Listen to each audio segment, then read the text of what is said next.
Bonjour, chers membres LTV. On vous remercie d'être parmi nous. C'est un honneur qu'on va vous présenter la clinique de préparation hivernale. On va couvrir plusieurs sujets, dont l'hivernisation, qui est un sujet qui est très, très prisé. Le but de la rencontre, c'est pas de faire de vous des techniciens, c'est de vous outiller en tant que campeurs. Donc, gardez ça en tête. On va souvent vous rappeler le pourquoi du pourquoi. C'est le but de la rencontre d'aujourd'hui. Donc, la rencontre va se faire de façon dynamique, en grande partie avec Nathalie. Puis permettez-moi de vous présenter les participants. Moi, je suis la première, Catherine Goulet, directrice du département du service. Ça fait 16 ans que je fais partie de l'équipe d'Horizon Lucier.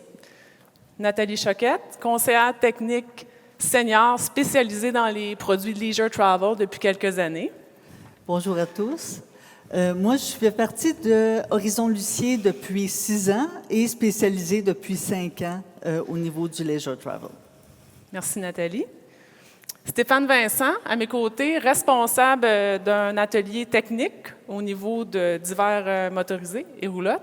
Ça fait 18 ans que Stéphane travaille avec nous, donc Stéphane va intervenir à quelques moments quand on va arriver dans un petit peu plus technique, là, à l'aide de Christian aussi. Christian, ça fait 10 ans qu'il est avec nous aussi. Et François aussi va travailler avec nous. François, conseiller technique, superviseur du département du service. Donc, l'ordre du jour.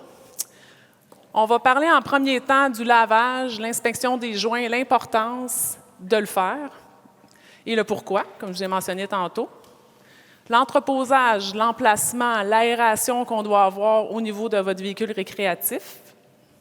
On va parler des réservoirs septiques, qu'est-ce qu'on doit faire avec ça avant l'hiver. Les types de chauffe-eau qu'on peut retrouver dans un leisure travel, on va en parler.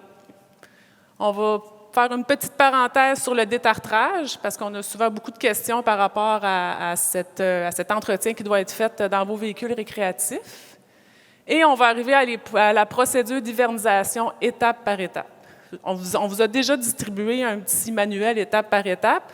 Gardez-le pour plus tard parce que c'est un copier-coller de ce que vous allez voir ici en avant aujourd'hui. Petit clin d'œil mécanique très rapide là, qu'on doit faire avant l'hiver sur votre véhicule. Et des entretiens d'hiver que nous, on fait ici chez Horizon Lucier. Là, on va vous parler de tout ça. Donc, la rencontre va durer à peu près 1h30, là, côté présentation. Par la suite, on va aller hiverniser un VR. On va avoir un technicien qui va hiverniser avec vous. C'est sûr qu'on est quand même un gros groupe pour hiverniser, mais il va y avoir 2 techniciens qui vont hiverniser avec vous dans le VR présent parce qu'il n'est pas vendu. Donc, lui, on va pouvoir se promener dedans. Et Monem et Claude vont être là pour répondre à vos questions. Parce que ce n'est pas tout le monde qui a la même compréhension. Puis peut-être qu'à l'étape 15 de l'hivernisation, c'est là que vous avez une question. Vous allez pouvoir avoir du temps one-on-one avec les techniciens. Si vous désirez recevoir d'autres informations, abonnez-vous à notre chaîne YouTube. Merci et bon camping!